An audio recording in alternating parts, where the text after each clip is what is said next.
Thank you. Guys, thank you. Thank you very, very much.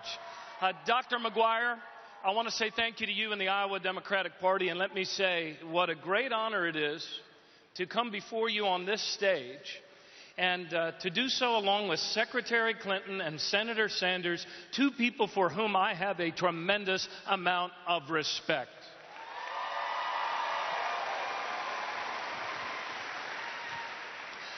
My name is Martin O'Malley, former mayor of Baltimore, former governor of Maryland. I am a lifelong Democrat. I'm running for president of the United States. I intend to win, and I need help.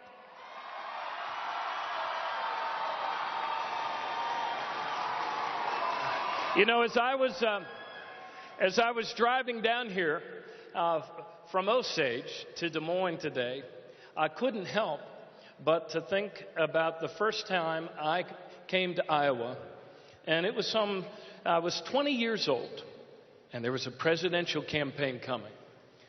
And me and my buddies, about 5 of us, piled into a Subaru from Maryland, and we wanted to come out here to work for our underdog upstart candidate because we knew that this is where it starts, here in Iowa, and we wanted to change the world. And they dropped me off at 6 a.m., true story, at the Greyhound bus terminal in Davenport, Iowa. And I had nothing but my parka, my guitar, and a duffel bag full of winter clothes.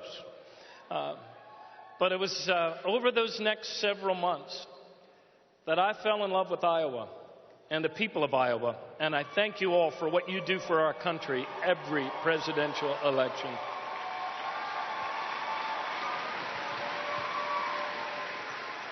What I have found to be the most enjoyable part about running for president is this: that I get to meet young people who also want to change this world of ours with the same idealism and the same belief that all things are possible. And I know it's easy, especially in these times, to become discouraged by our gridlocked Congress and by division and polarization in our national politics. So I want to urge you to do as I do. And if you want to know where our country is headed, talk to her young people under 30. Because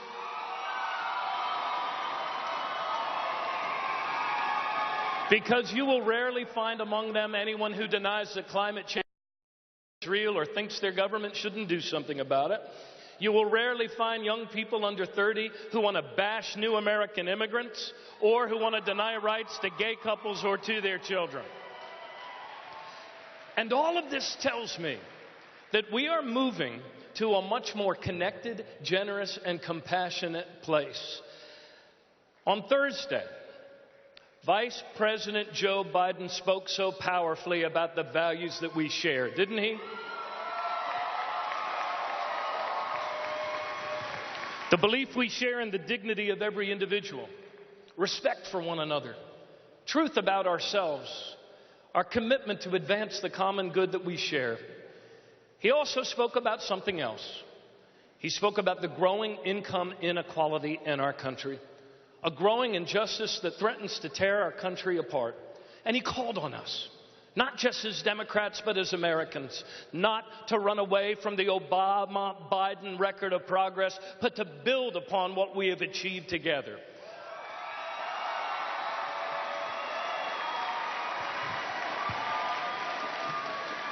And to be fearless about our progressive values, our ability to solve this problem, and our ability to make our economy work again for all of us.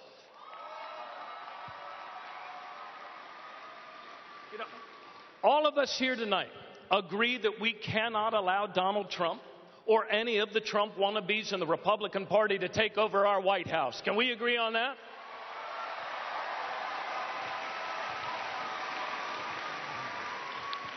But as candidates, we do have some differences on issues. And we do differ on who we believe is best prepared to lead America forward, especially in these new times. Who gives our party the best chance to win in November? In 3 months, the people of Iowa will make a critical decision. It's not about yesterday. It's not just about today. It's about our country. It's about our future. And it's about our children and the future they will share.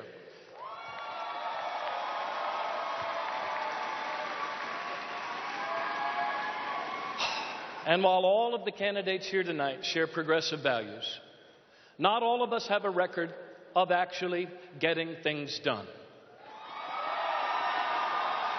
I do.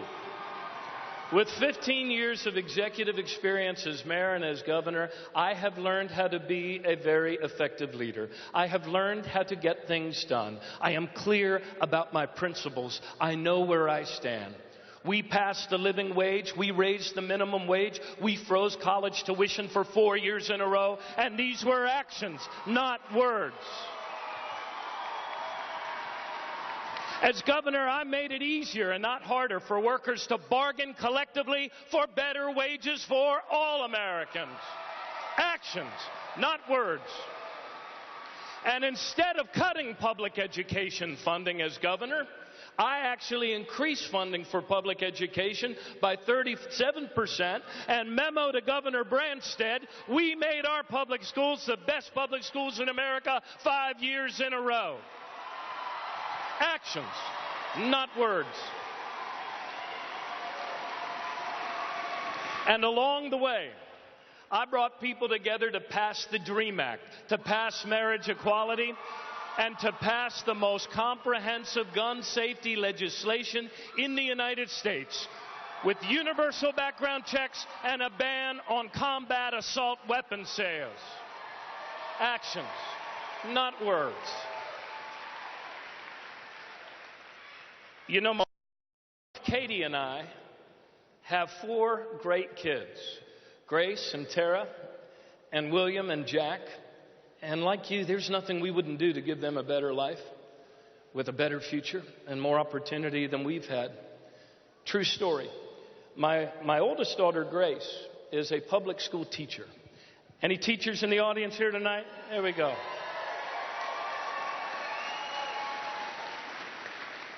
And Grace O'Malley teaches public school at Walter P. Carter Elementary in the heart of Baltimore City, land of the free, home of the brave. And about a little over 100 days ago, when her dad announced for president, she returned to her first grade class.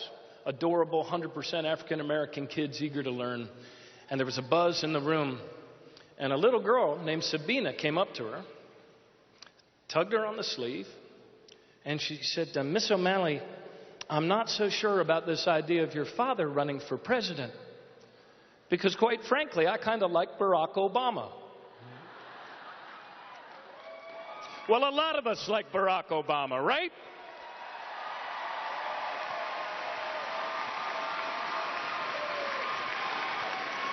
Our country has come a long way since the Wall Street crash of 2008, when millions of American families, with no fault of their own, lost their jobs and lost their homes. And thanks to President Obama's leadership, when we elected new leadership, our country is doing better. We are creating jobs. 67 months in a row of positive job creation. America is doing better.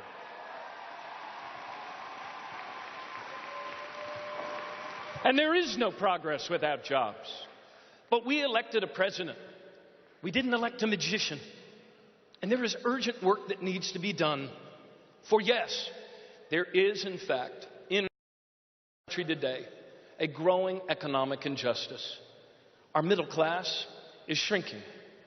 Our poorest families are becoming poorer. And 70% of us today are earning the same or less than we were 12 years ago. And that's the first time that's happened this side of World War II. This is not how our country's supposed to work. This is not how our economy is supposed to work. And injustice does not solve itself. We must solve it, and we must solve it with new leadership and with action. Actions to make wages go up again for all Americans. Actions to invest again in our own country's long-term potential, to make college a gateway to opportunity and not a trapdoor to a lifetime of crushing debt. actions that actually square our shoulders to the great challenge of climate change and make this challenge our opportunity. We are Americans, and we make our own future, and we need to start doing it again today.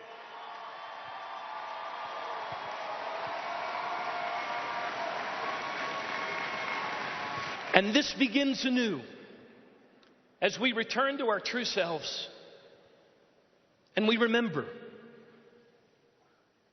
that our economy is not money. Our economy is people. It is all of our people.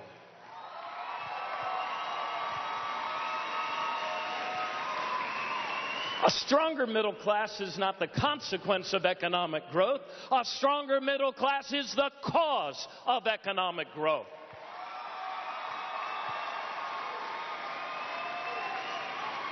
And no American family who works hard and plays by the rules should ever have to raise their children in poverty, and therefore we must raise the minimum wage to $15 an hour, however we can, wherever we can.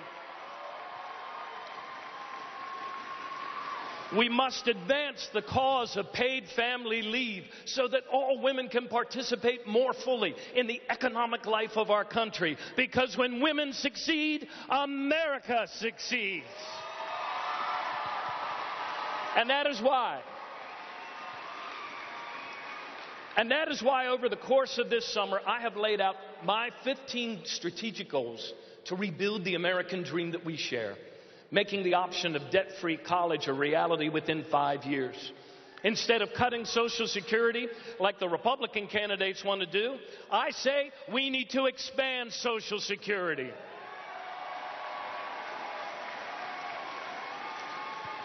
And I am the first candidate in this race, and let us hope not the last, to put forward a plan to move America forward to a 100% clean electric grid by 2050 and create 5 million jobs along the way. Here's one for you. Here's one for us. Do we want wages to actually go up and not down? Then how about this?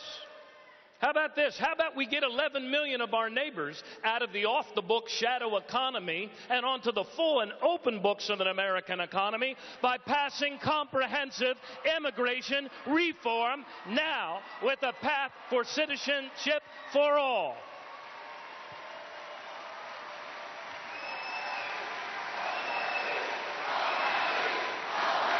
I want to introduce you to somebody who's with us tonight. There is a person with us tonight. Her name is Kenya Alejandra Calderon. And Kenya is a dreamer here with us tonight. She was born in El Salvador and is now a student at Drake. And along the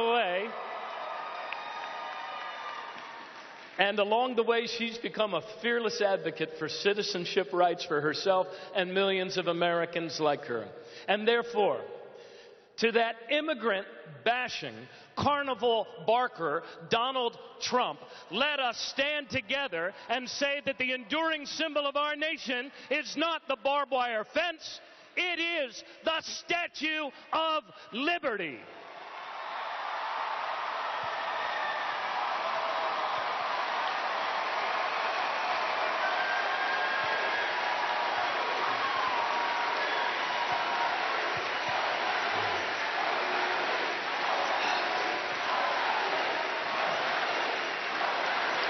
Donald, you want to make America great? How about starting by passing comprehensive immigration reform, like our parents and grandparents did? They knew what made America great, and so do we. Nothing that we care about can be accomplished by words alone. We must take action. As Democrats, we have to cast aside the worn-out politics of the past, the choices that no longer serve our nation. And we have to find our backbone again to stand up for what's best for our country and what's best for all of America. What does that mean? That means we have to stop giving a free pass to the bullies of Wall Street whenever they try to run roughshod over our national economy.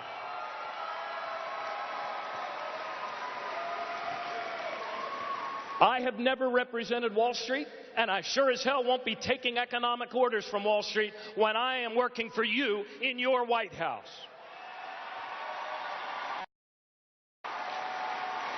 And as your president,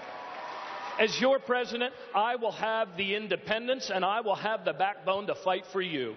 And if a bank is too big to fail, too big to jail, and too big to manage, then it's too damn big and it needs to be broken up before it breaks our national economy again. That's just common sense. Tell me how it is. Tell me how it is that not a single Wall Street CEO was ever convicted of a single crime related to the 2008 economic meltdown. Not a single one. What have we come to? What have we come to as a country that you can get pulled over for having a broken taillight, but if you wreck the nation's economy, you're totally untouchable? Presidential leadership is about the good of the many, not the greed of the few.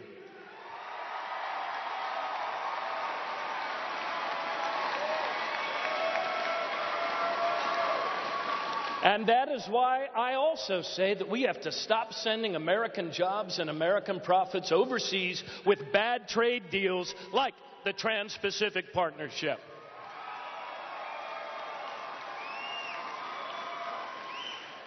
Many of us in this room remember NAFTA. Whatever its intentions, we traded away good manufacturing jobs like Maytags in towns like Newton. And in return, we got back empty promises and empty pockets.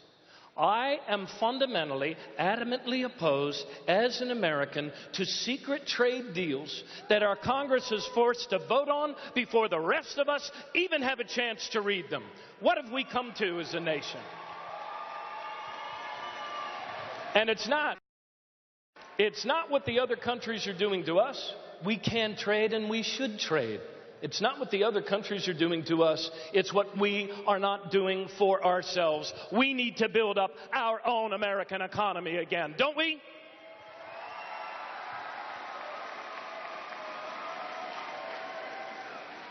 And finally, we must have the courage to put our children's safety each and every day ahead of the craven and morally bankrupt interests of the National Rifle Association.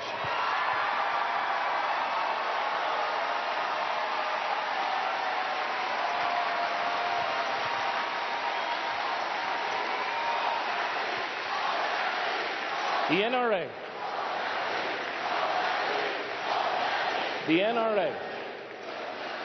The NRA has one goal, and it is one goal only, and it is selling as many guns as possible, no matter the cost in American lives. Well, that might be their interest, but that is not what is in the best interest of the United States of America, is it? For 40 years, the NRA and its muscle has dictated to our Congress what laws they can write, what laws they can pass, what laws they can reject. And I say it's high time we find our backbone again as Democrats and stand up and say no to the National Rifle Association and start saving lives.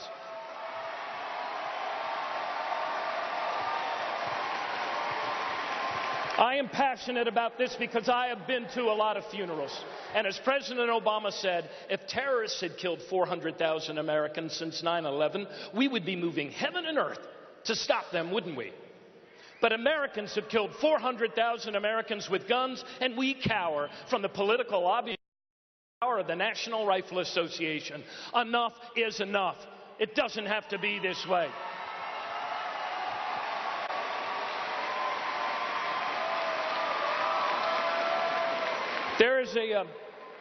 There is a couple with us here tonight, Iowa, and they are Sandy and Lonnie Phillips, and they lost their daughter Jessie in the mass murder that occurred in Aurora, Colorado. And they're here with us tonight. And now what they have endured is unfathomable, but so too is their courage and is their resolve, because they set out to transform the grief of their daughter's loss into real action. And they went to court. the true story, to hold accountable those who recklessly armed a mass murderer by selling him 4,000 rounds of ammunition. No questions asked. They sued the man that sold that ammunition in the attack. And what happened when they went to court? Not only did the Phillips case get thrown out of court, but then they were slapped with $200,000 in court costs. Why? Because of a special immunity to lawsuits that the NRA managed to muscle out of our own Congress. It doesn't have to be this way. Congress should work for us, not for the NRA.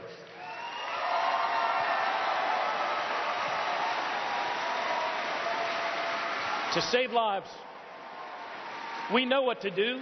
Common sense tells us what to do. To save lives, we must require universal background checks. We must ban the sale of combat assault weapons to save lives.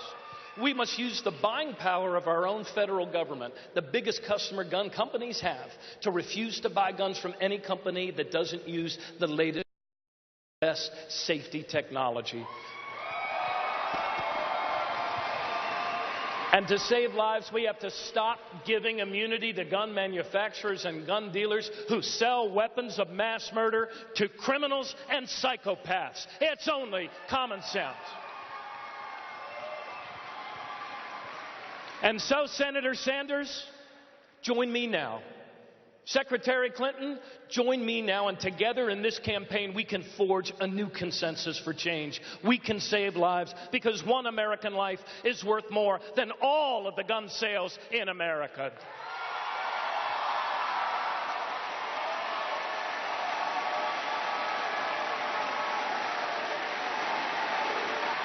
And so it is. And so it is. In 100 days, the people of Iowa will decide new leadership or the same old battles of our past. Actions or words? Do we want to get things done, or do we just want to keep kind of shouting past each other? It's not about polls and pundits. It's about you. You decide whether we move forward or whether we move back. You know, Thomas Jefferson once said, in matters of fashion, swim with the current. But in matters of principle, stand like a rock.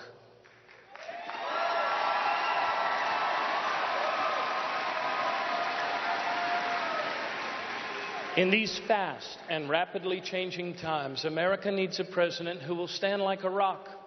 A weather vane shifts positions every time the wind changes.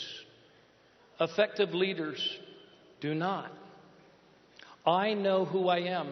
I know what I believe, and I am willing to fight for it.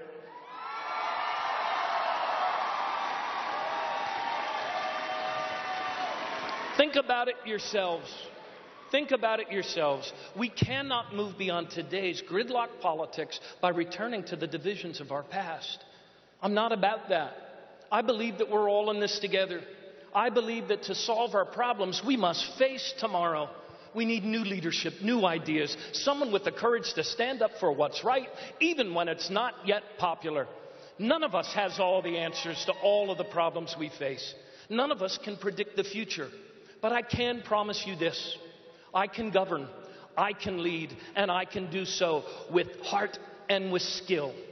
A lot of people tell me in this race, they say, man, you're up against some tough odds. This is a tough fight. And there are also a lot of people who would look you in the eyes and would tell you that you've got a tough fight. You've got a tough fight being able to pass on to your children a better quality of life than what you've enjoyed. Well, you know what?